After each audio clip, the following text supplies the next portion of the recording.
Oi, gente, tudo bem? Como é que vocês estão de quarentena?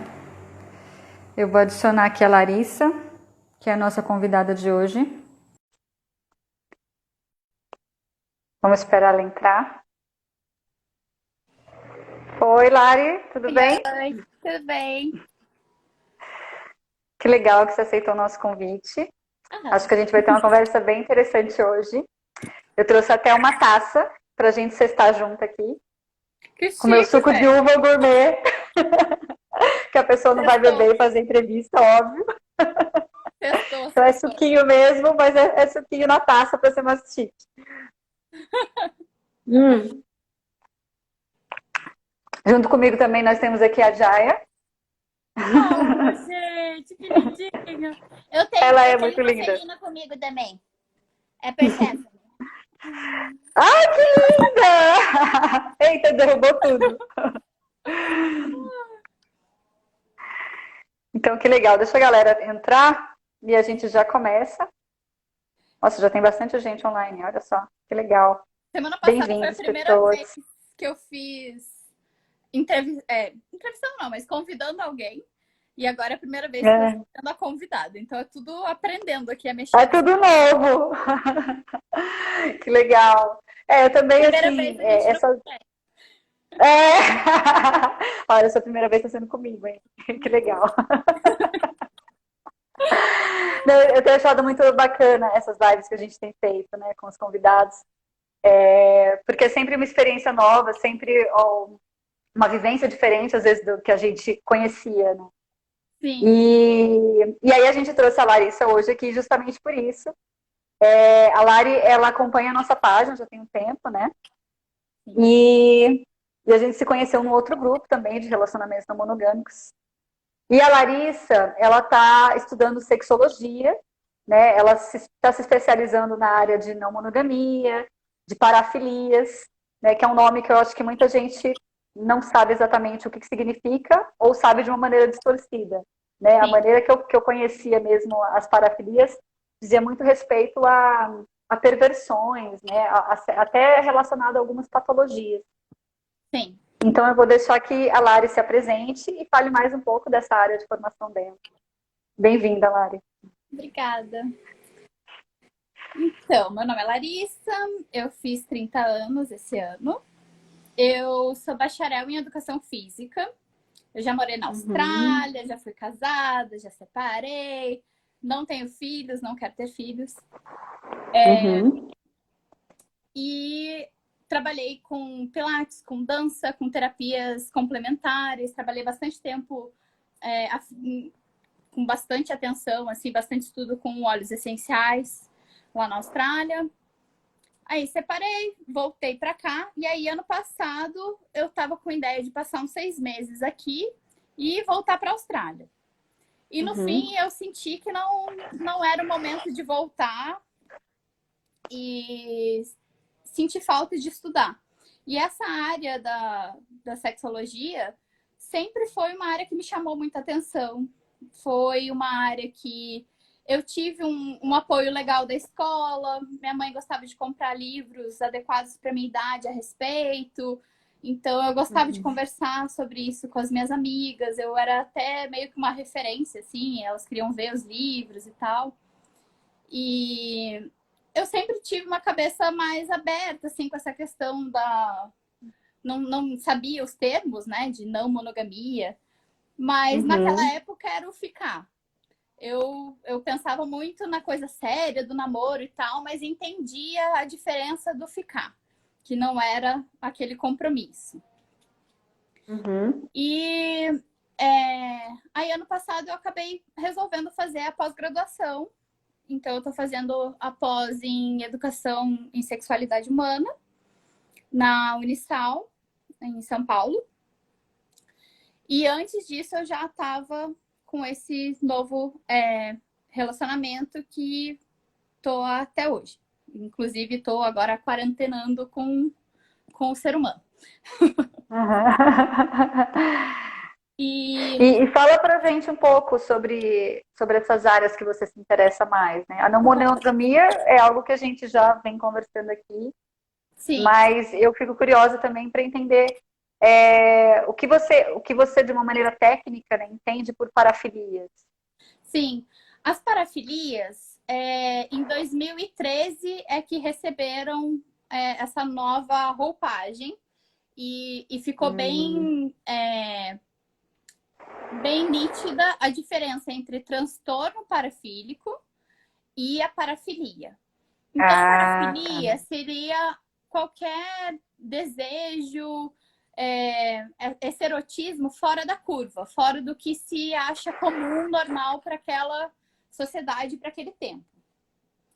O fetiche, em termos técnicos, seria é, esse foco erótico, esse desejo por partes do corpo que não são as eróticas comuns, Uhum, ou então objetos, ou então texturas, né? Um couro, um látex. Só que a entendi. comunidade fetichista ou BDSM, como quer que você queira chamar, tem gente que divide, tem gente que não. Tem muitas linhas, né, dentro da comunidade, então tem que saber bem a diferença entre o acadêmico e a realidade na comunidade. Uhum, E dentro da comunidade acaba se falando parafilias como fetiches, né? Como essas fantasias. Então, tecnicamente, fetiche é só essa parafilia e as outras são outras parafilias, mas na comunidade a gente acaba falando que todas elas, cada uma é um tipo de fetiche diferente. entendi. Não, legal ter esse esclarecimento, né? Porque você falou de um conceito que é Uhum. muito recente, né? 2013 foi ontem. Sim, E e na época que eu estudava, esse termo ele realmente era voltado só para esses transtornos parafílicos, não para parafilias como algo maior, mais amplo. exatamente. Quando é transtorno parafílico, é quando você tem essa parafilia, mas além da parafilia, ela traz algum prejuízo para você ou para outras pessoas. Pode ser prejuízo para sua saúde, pode ser que você esteja cometendo um crime, pode ser que atrapalhe Entendi. na sua profissão, na sua família. Você acabe ficando talvez com uma compulsão com aquilo, não consiga sentir prazer com mais nada e acabe deixando suas responsabilidades de lado para fazer aquilo. E aquilo Uhum, perpetua por 6 meses ou mais. Então, essa seria a classificação para o transtorno. E entendi. isso vale para outras coisas dentro da sexualidade também, como transtorno. Então, seria, por exemplo, um vício em sexo, né? No caso das ninfomaníacas, que não é só libido alta. Tem muita gente que fala, sou ninfa porque gosto muito de sexo. Não. É um Uhum. sofrimento muito grande para quem tem esse transtorno ou um vício em masturbação, ou um vício em pornografia. Quando traz prejuízo, não é a frequência, e se em si traz prejuízo, aí é transtorno. E aí tem que ser tratado. Entendi. Ok, legal, gostei do seu esclarecimento. Então vamos falar um pouquinho mais de você, saber um pouco mais da tua história, das tuas vivências mesmo dentro da não monogamia, e depois a gente retoma um pouquinho esse assunto. Uhum. E aí eu queria saber como que foi para você se descobrir não monogâmica, né? Falar um pouco talvez desse relacionamento que você disse que está agora, como é que é a dinâmica de vocês. Conta aí o que você sentiu de contar. Então, eu sempre fui muito romântica e continuo idealizando coisas e romantizando, mas não tenho mais aquele apego de que tem que acontecer daquele jeito. Porque ainda mais nessa área amorosa, é muito difícil acontecer do jeitinho exatamente que a gente idealiza. Quando a gente para de procurar, quando a gente deixa rolar, as coisas acontecem. E às Uhum. vezes repaginadas, né? De maneiras que você nunca imaginou.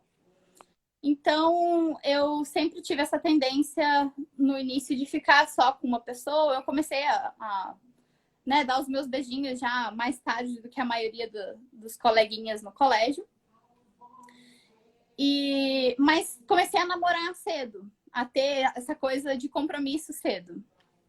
E aí, Uhum. quando eu entrei na faculdade, eu tive um relacionamento durante a faculdade toda. E a maior parte desse tempo foi aberto. Então, a gente na época eu não entendia das vários tipos de não monogamia, nem os termos, nem que tinha comunidades, enfim. A gente só adotava aquela coisa de não pergunte, eu não te conto, mas eu sei que você é livre. Era claro, né, tinha consentimento de que ele estava livre para ficar com quem ele quisesse e eu também. E eu raramente ficava com outra pessoa, a gente se via praticamente todo dia. E aí teve um período que ele me pediu namoro, eu aceitei. E antes ele não tinha ciúmes nenhum. Aí quando a gente começou a namorar, ele começou a pegar no pé de algumas amizades com homens que eu tinha.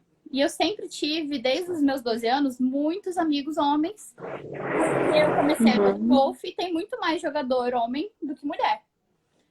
E pra mim era natural fazer amizade fácil com homens.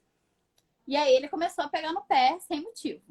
E aquilo começou a me incomodar. Eu não sei lidar muito com os ciúmes dos outros. Eu entendo que é normal, mas do jeito que ele falava, eu sentia que ele não confiava em mim. Eu falava, não importa se o cara tem interesse em mim. Se eu tô falando que eu não quero, que eu tô só com você, é isso. Não vai acontecer nada. E aquilo foi me corroendo, assim, até que eu falei, ó, vamos parar por aqui. Ou termina, ou a gente abre de novo e mantém aberto. Aí ele resolveu deixar aberto e ficou um anjo e foi bom assim. E aí, quando eu fui pra Austrália, eu passei 10 meses fora. Eu acabei conhecendo com quem eu casei lá na Austrália. Então, acabei terminando com esse relacionamento daqui, no finalzinho da minha viagem da Austrália, mais ou menos um mês antes de chegar no Brasil. E foi isso. Aí foi aquele terror da minha vida, aquele sofrimento que eu não aconselho ninguém. Mas vocês querem, tudo bem. Eu fiquei 1 ano e 3 dias longe do meu parceiro novo, que era o meu namoro novo, com quem eu ia casar, e em monogamia. Porque ele me pediu em namoro no dia que eu estava embarcando. E eu aceitei. E você aceitou. Eu não sei, péssimo negócio, né? Não sei quem foi mais doido de aceitar uma situação dessa. E a gente achava que ia se ver dali a 6 meses, que ele ia conseguir ir para o Brasil, e depois de 6 meses eu ia conseguir voltar para a Austrália. No fim, ele não conseguiu e a gente ficou 1 ano sem se ver.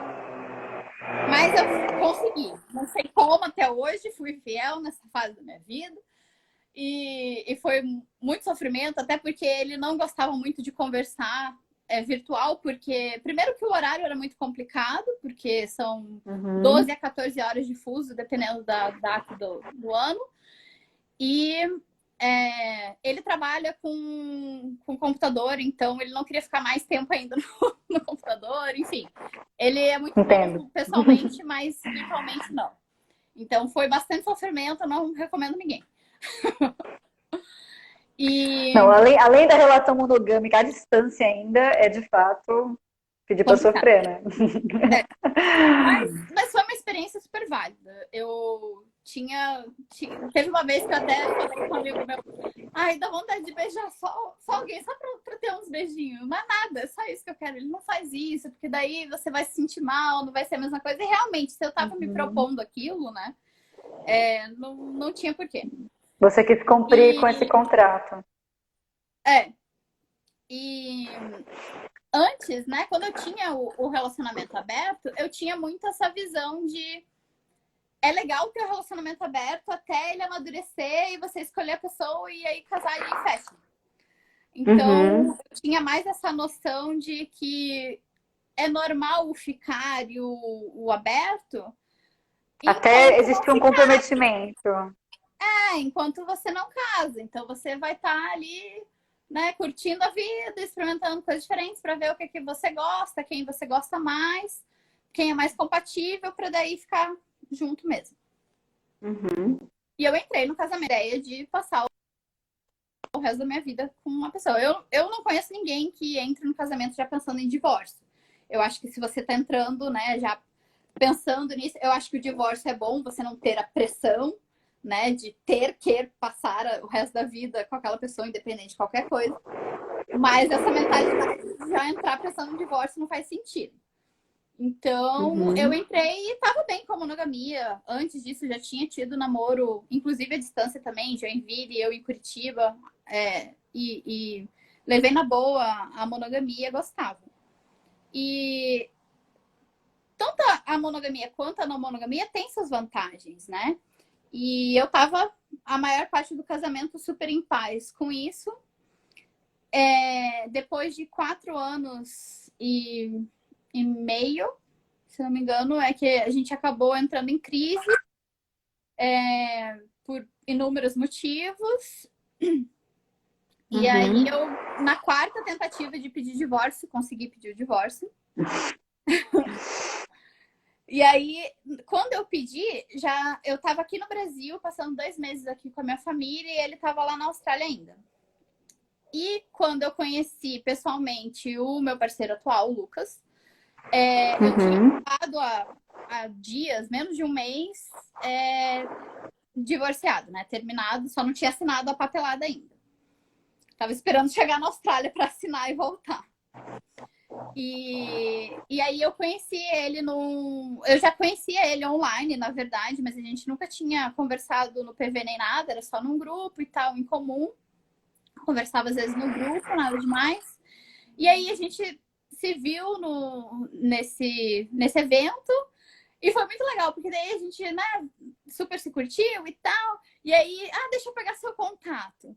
Aí quando foi ver, a gente já se tinha no Facebook. Aí ele, você já se conhecia? Você que é aquela guria da Austrália? Eu mesmo. Porque os dois estavam muito diferentes e não se reconheceram. E no fim ficou assim, tá, quando você voltar, eu vou pro Rio. Porque esse evento foi em São Paulo. E ele é carioca, falou que ia passar o final do ano lá e a gente ficou de se ver. E ficou assim. Aí a gente se falou bastante nos primeiros dias e depois a gente meio que perdeu o contato. Quando ele voltou pro Rio, ele retomou o contato, a gente começou a se ver direto e estamos juntos até hoje. Faz mais de 1 ano e meio. E ele Mas vocês moram... ele mora no Rio? Não, ele mora em São E você? Paulo. Ele mora em São Paulo e você mora no Rio. Eu moro no Rio, mas eu viajo muito, porque minha pós é em São Paulo, um fim de semana por mês, o dia todo, sábado e domingo. Então, eu sempre passo pelo menos uns 5 dias aqui em São Paulo. E viajo muito para Curitiba, meus pais ainda, né, eu sou de lá, eles ainda têm casa lá, meus pais estão se mudando para Búzios, aí às vezes eu vou para Búzios, eu tô assim, cigana. E o relacionamento de vocês sempre foi um relacionamento não monogâmico? Sempre foi aberto. E aí agora... E você, dentro desse guarda-chuva da não monogamia, você acha que vocês têm algum rótulo dentro disso? Olha, tem muitas nomenclaturas, né? Eu diria que dentro dessas variações de aberto, seria aberto. Eu nunca idealizei poliamor. Eu acho bem complexo e difícil e raro. Já é difícil você gostar e ser correspondido com uma pessoa. Entre mais uma, né? Você gostar de uma pessoa que gosta de você e mais a outra pessoa, todo mundo. Sim. É um achado. É um achado. Então, eu considero a minha visão do relacionamento como aberto e hierárquico, porque ele é o meu parceiro principal. Então, existe uma relação primária entre vocês, é isso?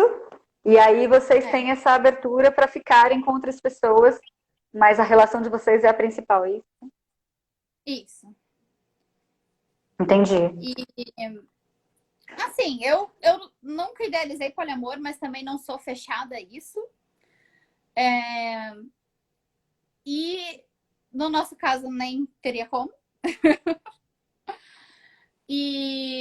Mas enfim, eu antes pensava muito, de repente seria legal, porque eu gosto de casar e ficar junto que nem agora. Quarentenando, a gente tá convivendo bastante, é um tipo de dinâmica que eu gosto. Tem gente que prefere casar e morar em casas separadas, né? Eu já gosto da convivência. Então, teve um período que eu pensei, de repente seria legal ter em V eu me relacionar, né, ter um relacionamento principal com alguém que eu moro junto, ter mais um namorado, por exemplo, ou tá morando com duas pessoas, mas que eles não se relacionem entre eles. Entendi. Mas eu também não tô buscando nada. Eu também estava com ideia de talvez me mudar para Portugal ano que vem, então a gente não tem ideia do que vai acontecer no nosso relacionamento, né? Então é bem. Ó, a Delita tá aqui tá conversando aqui com a gente também. Ela perguntou se vocês podem se envolver afetivamente com outras pessoas. Sim. É porque tem muito acordo de relacionamento aberto que você só poderia ter algo sexual Sexualmente. com outras pessoas. E no nosso caso, a gente nunca fechou isso. Até porque a gente, antes dessa quarentena, disso tudo, e da gente se entrosar mais e querer passar mais tempo junto, na mesma cidade, a gente até... Ele teve um período que estava com uma outra pessoa. Eu, que bom, fico feliz por você, porque, né, é legal ter alguém perto. E eu sentia um pouco de falta disso, da frequência e tudo mais, lá no Rio. Então, né, no final do ano passado, comecinho desse ano, eu também tive uma pessoa que eu gostei lá no Rio, mas aí também não deu certo muito tempo. Mas nunca foi... Mas aí, me explica uma coisa, assim, se existe essa hierarquia no relacionamento, né? Em que vocês são o casal principal. Como que se dá se você, sei lá, se apaixonar por alguém ou ele se apaixonar por alguém e isso acabar entrando em conflito com essa hierarquia? Já aconteceu alguma situação assim? Para mim, a hierarquia não funciona necessariamente que ele seja o principal. Ele está o principal agora. Mas, entendi. Tanto é que com o meu outro relacionamento no Rio, eu achei que... antes de achar alguém no Rio, eu já sentia que talvez ele não ficasse no principal, porque ele também não estava em fase de querer assumir muita coisa e ter nada tão sério. E por a gente estar se vendo pouco, né? Eu querer ter alguém mais próximo, com mais frequência lá no Rio. Então eu já imaginava alguém ocupando esse lugar de principal e ele sendo a segunda pessoa. E aí, quando veio essa outra pessoa, no início até fez sentido. E depois eu vi que daí ele foi pro Rio, passar as férias de novo e tal. E eu vi que o que eu sentia por ele era bem forte. Então eu mesma entrei em conflito em, tipo, quem é esse primeiro lugar aí? Entendi. E vocês levam essa questão do relação, né, aberta de uma maneira tranquila? Tem conflitos por ciúmes? Quais vantagens e dificuldades você identifica nesse relacionamento?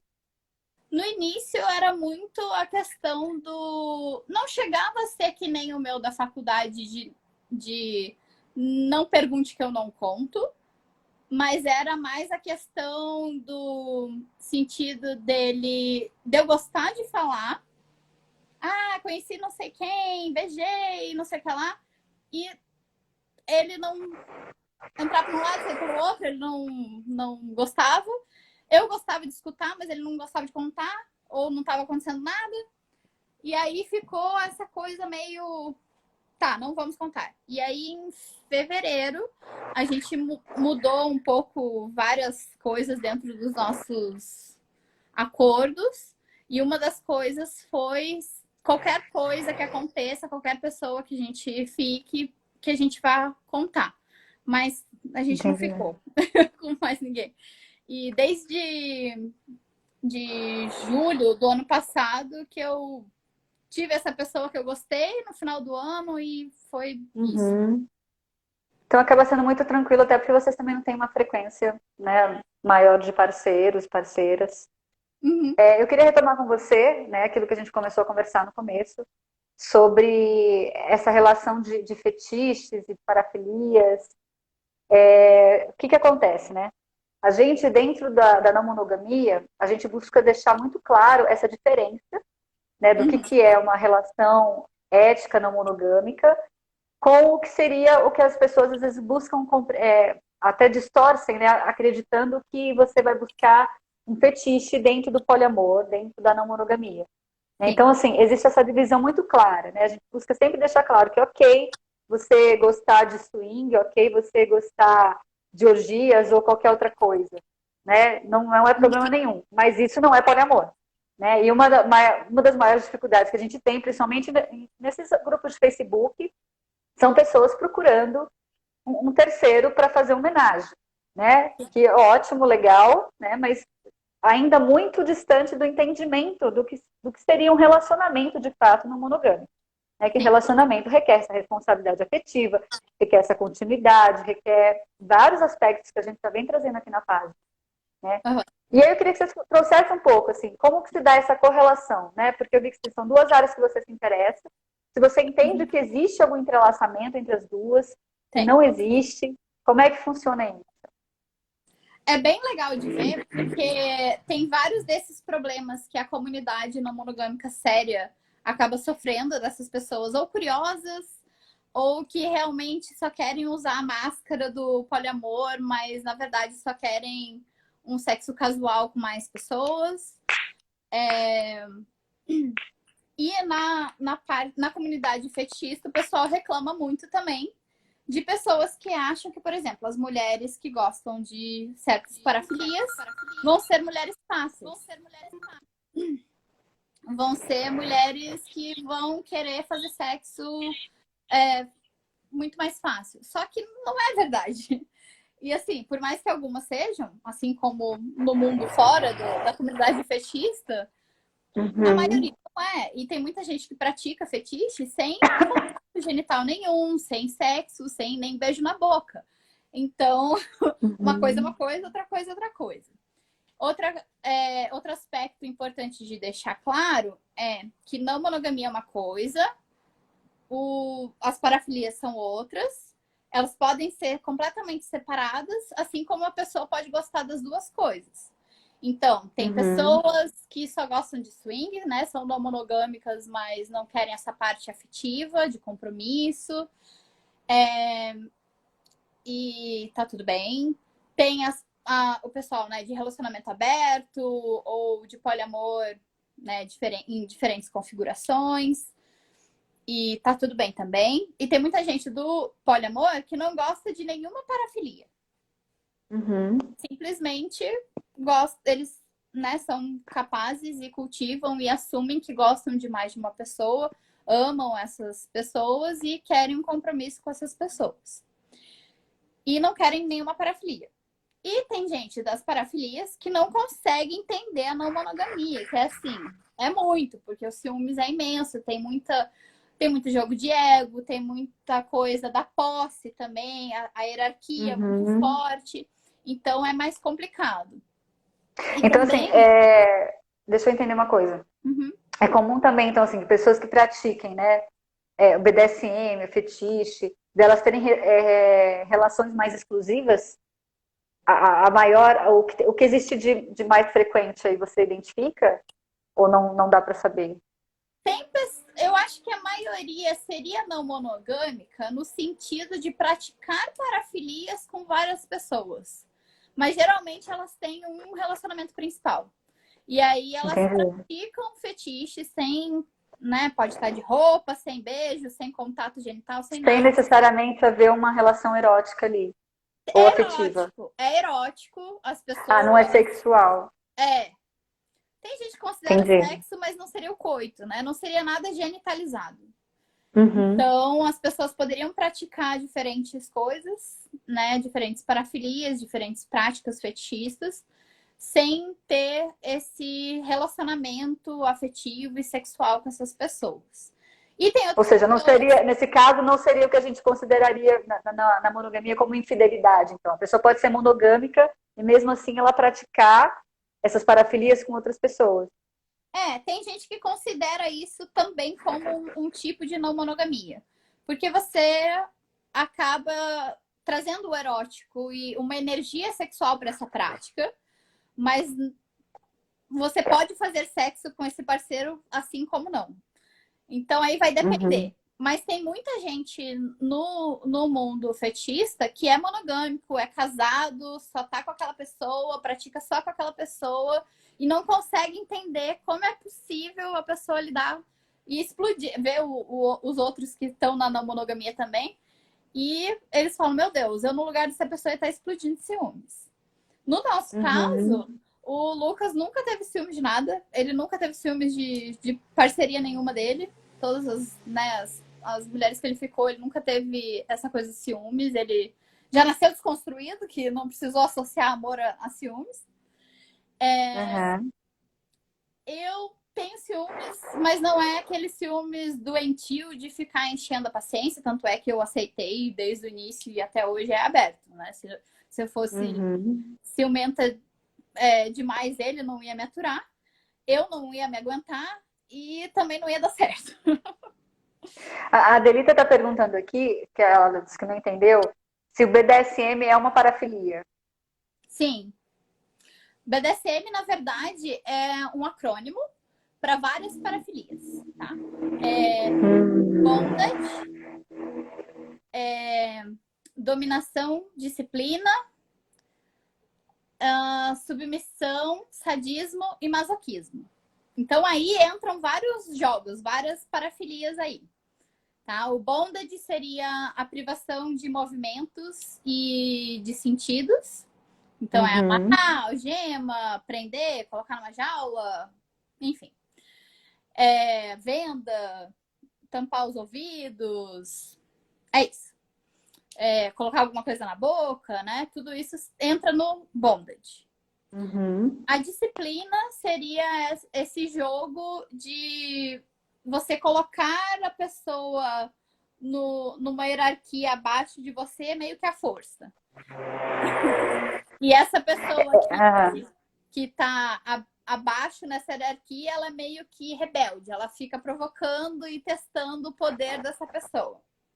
Entendi. O que é diferente da dominação, então. Porque aí, nesse caso, na dominação, a outra pessoa se submete de fato. Ela não fica testando o dominador, é isso? Exatamente. A pessoa submissa é aquela que gosta de servir, que gosta de agradar, que gosta de dar prazer à pessoa acima da hierarquia. E o sadomasoquismo, o sadismo é quando você tem prazer em causar sofrimento ou dor, tanto física quanto pode ser psicológica, emocional. E o masoquismo é o que tem prazer em receber isso. Eu nunca entendi muito bem a diferença do submisso para o masoquista. Como que se dá isso? É porque o masoquista ele tem prazer na dor. É o foco do prazer. Ele, não que a pessoa seja só uma coisa ou outra. A maioria das pessoas é um conjunto disso daí. Tanto, assim como os relacionamentos não monogâmicos, dificilmente eles têm uma classificação só. Ele é um combo de várias classificações. A pessoa... E a mesma pessoa pode gostar de fazer uma cena, que a gente chama, né? Um tipo de prática num dia com um perfil e outro dia de outro. Mas, por exemplo, o submisso, a pessoa submissa, ela sente prazer em servir. Se aquela pessoa que está dominando ela gosta que ela cozinhe, ela vai ter prazer em cozinhar para aquela pessoa. Se aquela pessoa dominante é sádica, gosta de infligir dor, e está dentro dos limites dela receber aquela dor, ela vai receber aquela dor. O masoquista não. O masoquista ele vai gostar da dor. E o foco dele não vai ser se submeter, a ser submisso, a receber ordens. O foco do prazer, do desejo, é em algum sofrimento ou dor. E como que você correlaciona isso? Desculpa, aqui pode falar. Se é uma hierarquia consensual. Sim, é sempre consensual. Tudo que sair do acordo, do negociado, é abusivo. Né? A gente não pode dar a roupagem da monogamia para não ser responsável, assim como a gente não pode usar o BDSM ou parafilia para ser abusivo. Uma coisa é você gostar de receber ordens e certas ordens em certos momentos, e outra coisa é você receber ordens que você não consentiu e isso passa a ser abusivo. Uma pessoa que havia perguntado, né, o que é responsabilidade afetiva. E dentro da não monogamia, a gente entende que é você ter esse comprometimento com os sentimentos da outra pessoa, né? De buscar atender as necessidades dessa pessoa dentro daquilo que é possível para você também, acolher os sentimentos dessa pessoa, buscar estar presente, né? O que você entende que seria, então, essa responsabilidade dentro das parafilias? Muita, porque as práticas, como elas muitas vezes são muito intensas, elas têm uma descarga hormonal muito grande que precisam do tal aftercare, que é o cuidado pós-práticas. Tanto físico, quanto você verificar, por exemplo, a temperatura da pessoa, o batimento cardíaco, a respiração, perguntar se está tudo bem, geralmente hidratar essa pessoa, né, dar água. Tem certos alimentos que ajudam também nessa... regular esses hormônios de novo, porque você tem muito cortisol, adrenalina, e aí um bando de endorfina e dopamina e aquilo de repente despenca. Então tem gente que depois de práticas tem o tal do drop, que seria essa queda realmente desses hormônios. Então aquela euforia, aquele prazer todo pode causar uma certa deprê. Igual quando você, por exemplo, faz uma viagem incrível ou vai para um parque e passa o dia nas montanhas-russas e aí depois você volta e... Ai, que dia chato. Que vida sem graça. Então, dependendo da pessoa, você precisa estar atenta a ela e cuidar dela, estar sempre conversando e cuidando até uma semana depois. Então, é importante. E aí tem certos alimentos, castanhas, chocolate amargo, essas coisas, banana, tudo isso ajuda a regular, exercícios leves também. Tudo isso ajuda. Na sua página, você traz bastante desses dois assuntos, né? A não monogamia e as parafilias. Você faz alguma correlação disso, assim? Ou simplesmente é esse entendimento de que são coisas separadas e que, eventualmente, as pessoas podem participar dos dois? Tem algo além disso? Eu entendo que, assim como, por exemplo, a comunidade LGBT é mais aberta por já enfrentar preconceitos, entender, né, desconstruir certos padrões sociais, eles são mais abertos a outras coisas. Então, eu percebo isso nessas duas comunidades.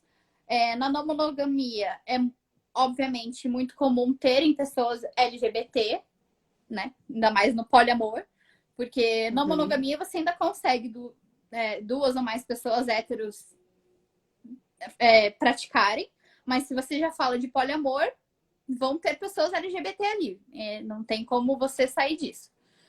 E pode ter hétero com duas bis, pans ou homo ali, mas enfim, não, homo não dá, porque daí não teria com essa outra pessoa. Então, ou seria bi ou pan, mas no mínimo duas pessoas no relacionamento ali vão ser, né?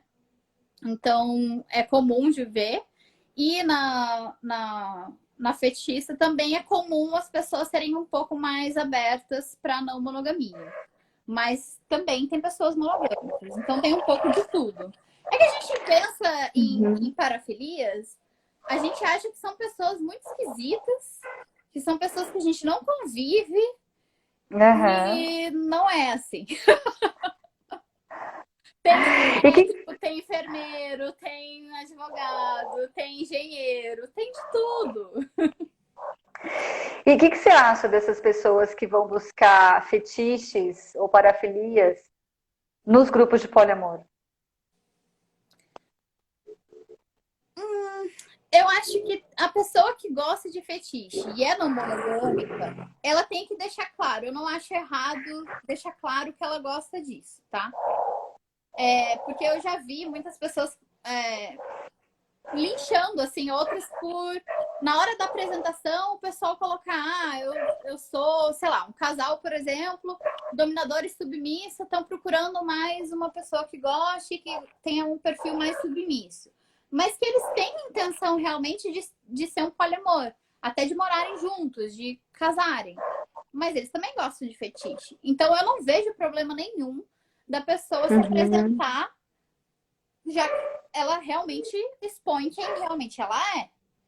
Agora, o que não dá para confundir é uma coisa com outra. São coisas distintas e a gente tem que entender que realmente são coisas distintas. Você simplesmente fazer uma prática de parafilia com uma terceira pessoa junto é muito diferente de você estar procurando alguém para realmente amar, para você realmente ter um compromisso, um relacionamento sério com aquela pessoa. Então tem que estar bem separadinho, né? O que eu acho curioso, assim, é porque, para mim, até essa coisa do procurar alguém para amar já me soa estranho, entendeu? Vira Eu tenho casado.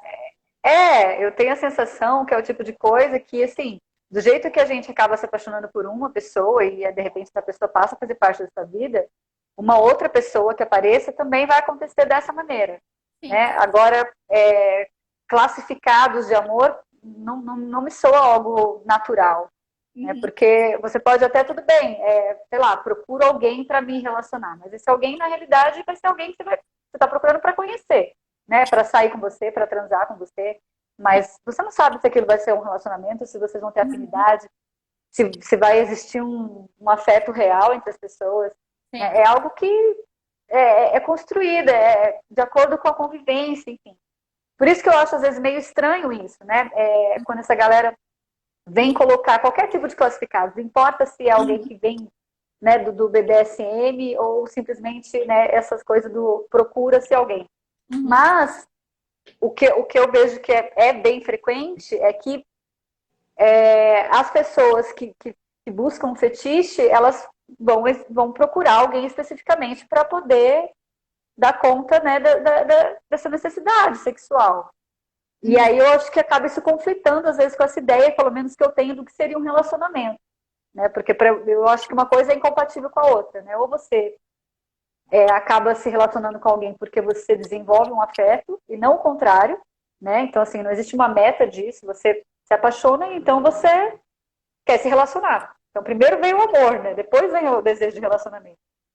E isso muda, né, para cada um. Tem gente que eu com o Lucas mesmo, a gente se conheceu e se gostou e não tinha pretensão nenhuma de. Até porque eu achava que ia voltar logo para a Austrália e a gente chegou a se despedir quando eu mudei de ideia. E aí eu falei, não, vou fazer pós e vou ficar. Então, assim como a gente começou só se gostando e se beijando, saindo e tava tudo bem, e acabou a gente, né, se apaixonando e a gente hoje se ama, tem pessoas que encontraram marido, mulher no Tinder. Sim. E Às vezes você começa encontram. uma coisa casual e esse casual acaba se tornando algo um pouco mais aprofundado. É possível também, é verdade. Então, eu acho que assim, pode nem eu acho bacana essa. Nenhuma coisa, nem outra. Nem romantizar, nem demonizar. Eu acho que a gente tem que saber lidar e saber que ferramentas diferentes servem para pessoas diferentes. Porque tem gente que fala, eu não consigo ir em aplicativo, meu negócio é conhecer. Tem outras pessoas que não saem de casa e não gostam, são caseiras. Como é que elas vão achar outra pessoa? Então, o aplicativo ajuda. Então, eu acho que cada ferramenta serve para pessoas diferentes em fases diferentes. Eu tô achando, assim, super bacana esse esclarecimento que você tá dando, porque eu admito que eu tinha um certo preconceito com a comunidade, né, BDSM de uma forma geral, por às vezes verificar essa busca em grupos de poliamor, né, e essa sensação até de que as pessoas acabavam distorcendo qual que era a finalidade daquele grupo. Sim. Mas, por outro lado, tem isso que você falou, né, a pessoa ela pode ser uma pessoa, né, que pratica fetichismos, e ainda assim ela querer ter, né, um relacionamento não monogâmico, né, e até alguém mais contínuo na vida dela, não simplesmente para um momento sexual. Exatamente. E essa coisa da chateação do povo, nada a ver, para fazer posso dizer, essas apresentações meio tortas e até dar em cima de um jeito meio agressivo, principalmente com as mulheres, é uma coisa que a gente acaba vendo nas comunidades fetichistas também, que o pessoal se incomoda bastante. Que tem muita gente sendo tão que não tá entendendo para que os grupos servem. A maioria dos grupos que eu já vi, eles são, na verdade, estudos para você aprender a segurança, para você aprender e também desconstruir vários conceitos, e é educação, e troca de figurinhas. Tem grupos que inclusive, proibido a caça, que eu também acho um pouco chato, porque a gente sabe que tem pessoas ali que querem parcerias também. Mas, enfim, cada grupo tem suas regras, e se você não gosta delas, simplesmente não participe, né? Vá para outro grupo ou faça o seu próprio grupo. Mas chato, sem noção, sempre vai ter em qualquer lugar. A gente tem no mundo normal, tem no trabalho, tem na família, tem no mundo fetista, tem na comunidade no mono, tem em tudo quanto é canto. Não, bem legal. E é isso mesmo, né? Você falou, vai ter grupos que vão servir para cada perfil de pessoa, né? Que às vezes realmente as pessoas acabam não entendendo bem qual que é o objetivo daquele grupo, e é onde entram essas pessoas que tumultuam. Isso. Por que surgiu o teu interesse em tá trazendo esses dois assuntos de forma paralela? Eu sempre fui meio fora da curva, sem saber que eu era fora da curva. E durante o meu casamento eu acabei retomando um pouco disso e indo atrás até da teoria de muita coisa para conhecer mais. Eu sempre fui muito curiosa e eu amo biologia, então eu sou alucinada por essa coisa dos hormônios, da bioquímica da coisa, porque eu fiz educação física também, então eu adoro essa coisa de fisiologia, bioquímica, anatomia, então eu sempre fui muito curiosa. E como eu tive essa experiência, né, antes de casar, de ter relacionamento aberto, né, e depois entender que podia ser muito maior que isso. Tem pessoas e famílias poliamoristas e não monogâmicas com filhos, casadas, e que tá tudo bem. Tem seus perrengues, igual tem perrengues na monogamia também. E as parafilias, às vezes as pessoas têm um nível muito baixo de parafilia e nem sabe que é parafilia, que era o meu caso. Então, eu achava que eu era dentro da curva e depois é que eu me toquei que eu não era. Entendi. O G de massoterapia está falando aqui que BDSM não é fetichismo. Então, se eu dei alguma gafe aqui, desculpa, eu ainda estou aprendendo os termos. Ele falou, um BDSMer é fetichista porque vive dentro dos fetiches. Mas o fetichista não é do BDSM. Ele vive o fetiche isolado esporadicamente, é isso? Há O que controvérsia. você entende disso? Porque tem muita gente, tem linha, que gosta de separar muito o fetichista do BDSMer. Todo BDSMer é fetichista, tá? Porque o BDSM, os acrônimos todos são fetiches também, que na verdade não são nem fetiches, são parafilias. Mas enfim, a comunidade chama assim, é confuso. Mas o pessoal que fala que é BDSMer, como é que eu posso explicar? Todo BDSMer é fetichista, mas nem todo fetichista é BDSMer. Porque tem parafilias que não estão dentro do acronômio de BDSM. Então são, por exemplo, sei lá, um roleplay de... Eu vou chutar uma coisa, sei lá, medical play. Vai brincar de médico, enfermeira, paciente, sei lá o que. Roleplay. É parafilia, é um fetiche, mas não é dentro do BDSM. Mas pode ser confuso, porque você pode juntar coisas do BDSM nesse medical play. Tá entendendo a dificuldade? E tem gente que tem certo preconceito em fetichistas, porque isso não é do BDSM, porque não tem hierarquia, ou porque não é 24/7, que é ter essa troca de poder direto, porque tem vários níveis. Então é muito nome. Vocês querem esses nomes agora? Não, acho que não. Já tá me dando nó na cabeça só por alguns nomes que você está trazendo. Mas eu acredito, ele deve vir de uma linha que é bem rígida e é bem brasileira, tá? Porque essa ideia fora do Brasil não faz sentido. Entendi. Então tá. Você quer trazer mais alguma coisa referente a essa questão da não monogamia e as parafilias? Me falar um pouco mais de como as tuas relações não monogâmicas. Como vocês, o que vocês entendem de acordo para vocês, como que é a comunicação entre vocês? É bem importante essa coisa de estar sempre conversando e renegociando o acordo. Uhum. Tem coisas que às vezes me incomodam, depois não incomodam, às vezes eu tenho curiosidade. Então a gente tem que estar sempre ajustando. É uma coisa que eu ensino nas minhas consultorias, nas minhas lives, nas minhas escritas, nos meus posts, sempre comunicação e constante renegociação, sempre que precisar. Qualquer acordinho, Uhum. né? Porque se você não fala do que tá te incomodando, aquilo vai criando rancor, vai pesando, vai acumulando.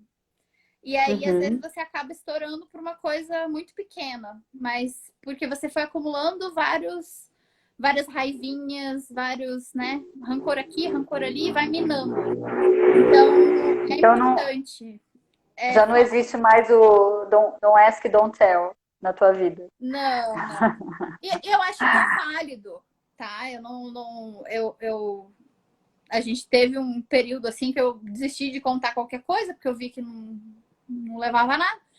E agora eu principalmente, estou me sentindo muito melhor com esse acordo de vamos contar tudo. Uhum. E desde então não aconteceu nada, mas enfim, nada para contar. Mas além disso, eu gosto de frisar que mesmo nos relacionamentos monogâmicos, a gente acaba, às vezes, repetindo muita coisa, reproduzindo padrões e não conversando a respeito, não sabe, não reflete nem se é pra gente mesmo. Uhum. E esses acordos são importantes. Quando eu falei dessa live que eu ia dar sobre os acordos, os limites e tudo mais, estava conversando com a minha terapeuta a respeito e ela falou: Nossa, isso é muito legal, porque isso que é comum na não monogamia consciente, né? Ética consensual e na fetichista consciente, desse constante renegociar dos acordos, é importante para qualquer relacionamento. Do tipo, Uhum. divisão de tarefas, do tipo, hoje eu dirijo, você pode beber, ou vamos de Uber porque os dois vão beber, você cuida de mim, ou sei lá, alguém quebrou o pé, como que a gente vai redividir essas tarefas. Então, Não, uma coisa que você falou né, desculpa te cortar, mas para não perder esse gancho, que eu achei interessante, assim, é a questão dos acordos, né? O quanto os dois são importantíssimos nas duas comunidades, né? É em algo qualquer que eu acho que comunidade, em qualquer relacionamento. em qualquer relacionamento. Mas eu acho que nesse viés, né, do BDSM, das parafilias, enfim, e da não monogamia, a gente sabe que isso é marcadamente importante, assim, porque a gente precisa realmente entender as necessidades de um e de outro, né? Diferente da Sim. monogamia, que é uma coisa meio dada, né? Você às vezes nem precisa, você vai só seguindo o protocolo. É, Mas nesse caso, os protocolos têm que ser de fato definidos e conversados de uma e forma outra prévia. coisa que a gente acaba se tocando é, por exemplo, nas pesquisas sobre traição, né, dentro da monogamia. A gente percebe que a gente acha que o que é traição para mim é igual para o meu parceiro, e às vezes não é. Então, é outra coisa que Sim. precisa ser considerada e conversada. Então, quais são os limites e o que cada um realmente está proposto a fazer e esperar daquele relacionamento. Ó, a Dei colocou uma problematização aqui, ó. Que seria esse lance do consenso ser tão importante no BDSM, mas para aqueles que são BDSM mono, se questiona o fato da monogamia não ser consensual, e sim compulsória. Eu não entendi. Ah, tá. Peraí, Mas vamos aí a lá. pessoa aceita se ela quiser. Porque tem submissos, por exemplo, que vão ser obrigados a ter só aquela pessoa dominante como parceira. E aquela pessoa parceira pode ter vários submissos. Mas você vai aceitar um contrato assim se tu quiser, né? Se você De não qualquer gosta. maneira, tem que ter um acordo prévio sobre isso. Exatamente. Se você aceitou, então que cumpra ou renegocie ou não aceite. Ninguém é obrigado a Uhum. nada. Ó, a Rafaela está pedindo que você repita o que é o BDSM. B é de bondage.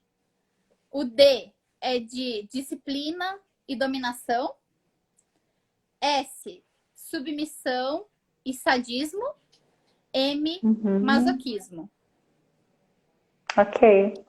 Como a gente já está terminando, eu só queria fazer mais uma pergunta para você. Você tem conversado sobre esse assunto de uma maneira aberta na tua página. E como que é isso, assim, para família, para amigos? A gente sabe que a não monogamia já é um tabu. Falar de parafilias é um tabu ao quadrado. Como que você lida com essas questões? As pessoas, elas te questionam? Você sente algum preconceito? Como que é? As pessoas não perguntam, eu não falo, a menos que elas perguntem.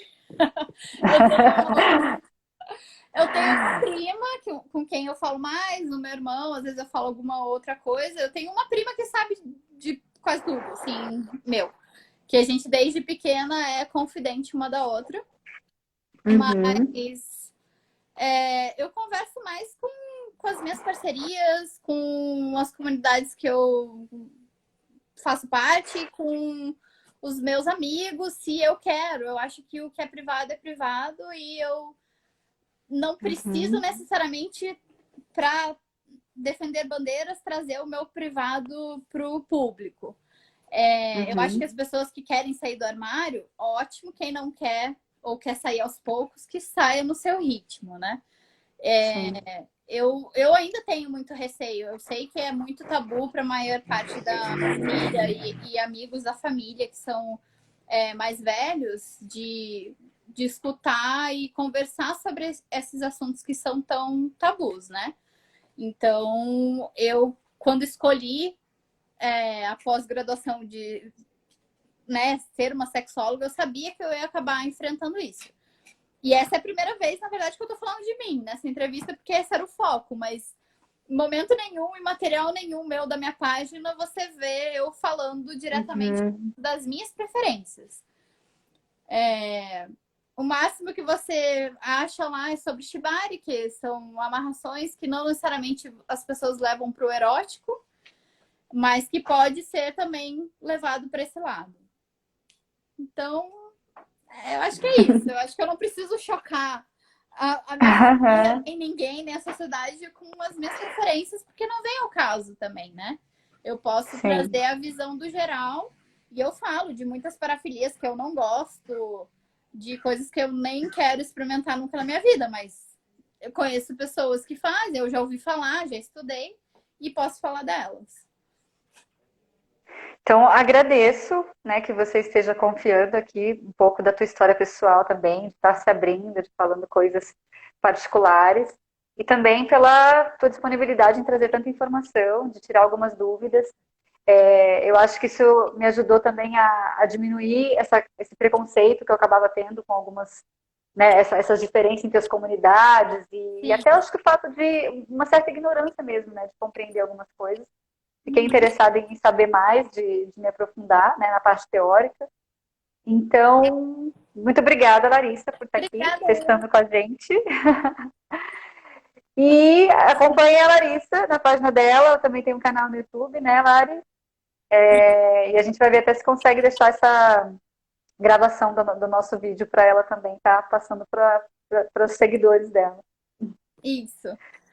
Larissa SR Pombo, você me acha no Facebook, no YouTube. Estou com consultorias online abertas, com desconto até eu me formar, então aproveitem a pandemia, porque era para me formar esse mês, agora eu não sei quando eu vou me formar. Então tá bem, então a gente se despede. Obrigada também pela companhia de vocês aqui com a gente. E quarta-feira tem. Eu não consegui nem ler. Eu também não, gente. Eu fui respondendo alguns. Né? A gente geralmente não dá conta de ver todos, mas a gente agradece a participação de todo mundo. Na quarta-feira a gente vai ter live também trazendo um assunto, eu e a Dê. E na sexta-feira tem live com ela também, com algum convidado aqui, ou convidada. Então acompanhem a gente. Vai encerrar daqui 17 segundos. E eu gosto de acabar com... não gosto de ser cortada, então a gente vai acabar antes. Então, tchau, gente. Bom fim de semana. Sim, e 8 segundos. Eu 7. tenho post quase todo dia, live todo